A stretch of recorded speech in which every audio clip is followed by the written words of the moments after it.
सुस्वागतम. ठरलं तर मग मालिकेच्या आजच्या भागामध्ये गुरु हे सुभेदारांच्या घरी येऊन गणपती बाप्पाची प्राणप्रतिष्ठा करतात. सर्व पूजाविधी झाल्यानंतर गुरु म्हणतात की आता मूर्तीची प्राणप्रतिष्ठा तर झाली, तर आता आरतीची तयारी करा. तेवढ्यात इकडे पूर्णाजी म्हणते की आज भरल्या डोळ्यात माझ्या प्रतिमाची आठवण आली. पूर्णाजी म्हणते की आज माझी प्रतिमाही इथे नाही आणि रविराजही नाही. तर प्रताप म्हणतो की काही परंपरा ह्या मोडाव्या लागतात. तर लगेचच रविराज दरवाजात येत म्हणतो की त्या परंपरा तशाच कायम राहू शकतात. रविराज म्हणतो ज्या परंपरा प्रतिमाना सुरू केलेल्या आहेत त्या मी कधीच मोडणार नाहीत. तेव्हा रविराजला बघून पूर्णाजीच्या डोळ्यात आनंदाचे अश्रू येतात. तर प्रताप म्हणतो की अरे रविराज ये ना. तर रविराज हा नागराज तन्वीला घेऊन आतमध्ये येतो. प्रताप म्हणतो की बरं झालं रविराज तू आलास, तू जर आला नसता तर हा सण साजरा झालाच नसता. पूर्णाजी म्हणते की हे घरही तुमचं आहे आणि हे गणपती बसवले हेही तुमचे आहे. रविराज जर तू आज आला नसता तर माझ्या डोळ्यातील पाणी थांबलंच नसतं. रविराज म्हणतो की पूर्णाजी आपलं आयुष्य जिच्या अवतीभवती फिरतंय ना ती प्रतिमा, तेव्हा तिला त्रास होईल असं आपल्यापैकी कुणीच वागू नका. हसतच अस्मिता म्हणते की तन्वी आपण लहानपणी गणपतीच्या दिवसामध्ये किती मजा करायचो, आठवतंय ना तुला. तर नागराजकडे तन्वी बघत म्हणते की हो आठवतंय ना. त्यानंतर सर्वजण गणपतीची आरती घेऊ लागतात. अर्जुन, अश्विन सर्वजण आरतीचे ताट गणपती बाप्पाला ओवाळून भक्तिभावाने गणपती बाप्पाची मनोभावे पूजा करतात. गणपती बाप्पा मोरया असं म्हणत अर्जुन हा आरती पूर्ण करतो. त्यानंतर अर्जुन हा पूर्णाजी सोबत सर्वांना आरती देतो आणि रविराज समोर येतो.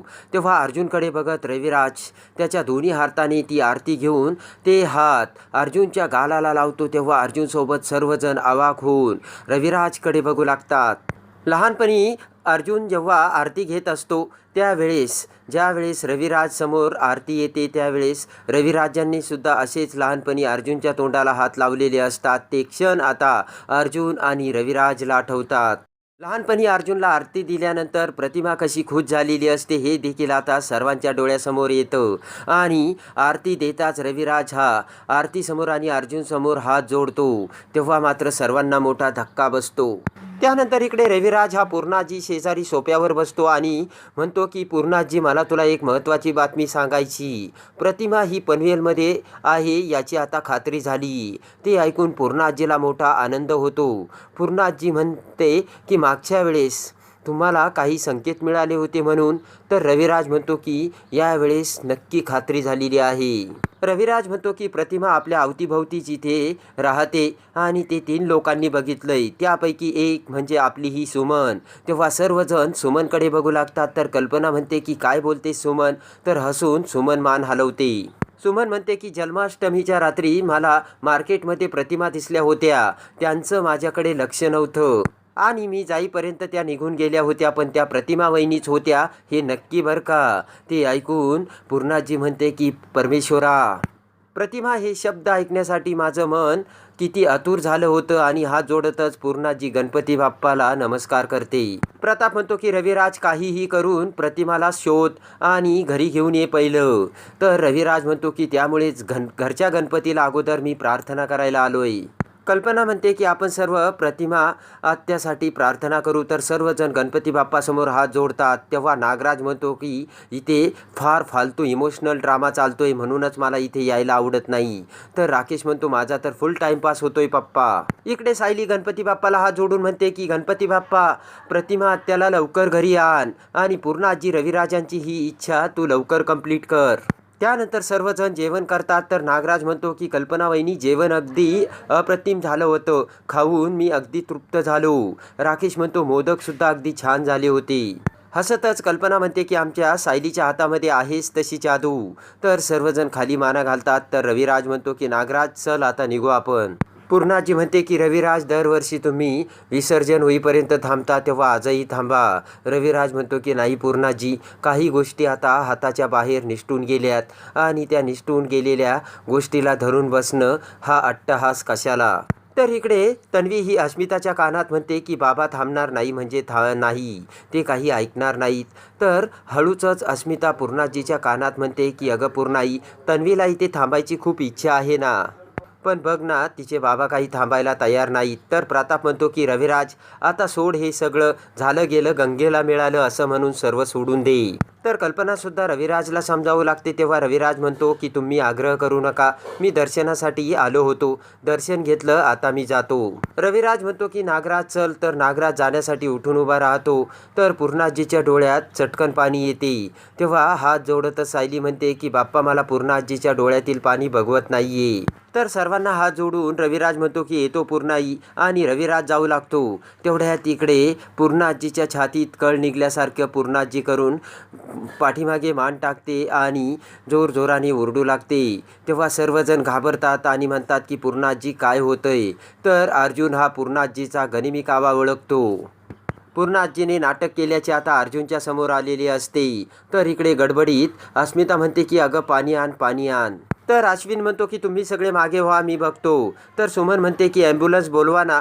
तर नागराज म्हणतो की घरचा डॉक्टर आहे, त्याला बघू दे ना. तेव्हा अश्विन हा पूर्णाजीला तपासू लागतो. तर इकडे सायली म्हणते की तुम्ही पुढे जा ना, पाठीमागे का उभा? तर अर्जुन म्हणतो की पूर्णाजीचा हा कावा आहे, मला माहिती आहे, ती नाटक करते. अर्जुन म्हणतो की मी पूर्णाजीला लहानपणापासून अशी नौटंकी करताना बघतोय.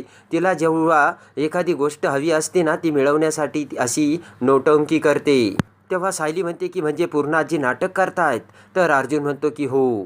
तर लगेचच सायली ही हसू लागते. ती म्हणते की म्हणजे रविराज सरांनी ते थांबावे म्हणून हे सगळं का? तर अर्जुन म्हणतो की हो, पण आता ही नौटंकी मी पूर्णाजीची चालू देणार नाही, आणि अर्जुन पुढे जाऊ लागतो. तेवढ्यात सायली ही अर्जुनचा हात पकडते आणि म्हणते की आपल्या माणसासाठी हे नाटक म्हणजे चांगलंच आहे ना. तर अर्जुन सायलीकडे हसतच म्हणतो हो, आणि सायलीने हात धरल्यामुळे अर्जुन खुश झालेला असतो. तर इकडे आता पूर्णाजी म्हणते की मला आता श्वास घेता येतो बरं का, आणि पाणी द्या मला. तर अश्विन म्हणतो की ए पाणी द्या, पाणी द्या, आणि पूर्णाजी थोडंसं पाणी पिते. रविराज म्हणतो की आता बरं वाटतंय ना पूर्णाजी? तर हात करत पूर्णाजी म्हणते की आता बरं वाटतंय. अश्विन म्हणतो मला वाटतं पूर्णाजीचा BP चेक करायला हवा, मी मशीन घेऊन येतो. तेवढ्यात सायली पुढे येत म्हणते की अश्विन भाऊजी, मला वाटतंय पूर्णाजीला थोडासा आपण आराम करू द्यावा. तर कल्पना म्हणते बरोबर आहे. पूर्णाजी म्हणते की नाही, मी इथेच ठीक आहे. तेव्हा रडतच तन्वी म्हणते की पूर्णाजी, मला किती टेन्शन आलं होतं, मला वाटलं तुला काही होतं की काय. तर पुढे येत अर्जुन म्हणतो की पूर्णाजी आता कम्प्लिटली फाईन आहे, तिला काहीही झालेलं नाहीये, बरोबर ना पूर्णाजी? तर लगेचच पूर्णाजी म्हणते की अरे बापरे. सायली म्हणते की असं म्हटलं तर आपलं माणूस लवकर बरं होतं. चिमटा घेत अर्जुनला सायली म्हणते बरोबर ना? तर हसतच अर्जुन म्हणतो हो, मी युनिवर्समध्ये पूर्णाजीसाठी पॉझिटिव्हिटी तयार करत होतो. पूर्णाजी म्हणते की मन जर बरोबर नसेल तर शरीराला खूप त्रास होतो, आणि प्रतिमाची कुटुंब इथे थांबणार नाहीये म्हणून मला त्रास होतोय. तर रविराज खाली मान घालतो. पूर्णाजी म्हणते की मी प्रतिमाला शोधायला जाते. तर रविराज म्हणतो की पूर्णाजी तुम्ही कुठेही जाणार नाही. तेव्हा पूर्णाजी म्हणते की मी रविराजांना थांबवू शकत नाही, तर माझं मनाचे विचार कसे थांबणार? पूर्णाजी म्हणते की मृत्यू जरी आला तरी आता मी त्याला थांबवू शकत नाही. तेव्हा सुमन म्हणते की भाऊजी तुम्ही एवढे कठोर कसे? पूर्णाजीची समोरची अवस्था बघा ना, तुम्हाला काहीच कसं नाही वाटत? पूर्णाजी म्हणते की आता माझं वय झालं, त्याचं कधी बोलावणं येईल हे सांगता येत नाही. माझी जावई माझ्यापासून दुरावले, हीच खंत मनात ठेवून मी वर जायचे का? तेव्हा रविराज म्हणतो की बस पूर्णाजी, गणपती विसर्जनापर्यंत आम्ही इथेच राहू, पण तुम्ही अशी जायची भाषा करू नका. ते रविराजचे शब्द ऐकताच पूर्णाजी खूप खुश होते आणि हसू लागते. त्यानंतर इकडे सायली ही रविराजांकडे येत म्हणते की मनात कुठलीही आडी न ठेवता पूर्णाजी आणि प्रतिमा आत्यासाठी तुम्ही इथे थांबला, त्याबद्दल मी तुमचे आभार मानते. तर आता इकडे अर्जुनला सायलीने आभार मानल्याचे समजताच अर्जुन सायलीवर रागावतो आणि म्हणतो की ज्यांना इथे थांबायची इच्छाच नाही त्यांच्या पुढे आभार काय मानायचे? सायली म्हणते की तुम्ही असं कसं म्हणू शकता?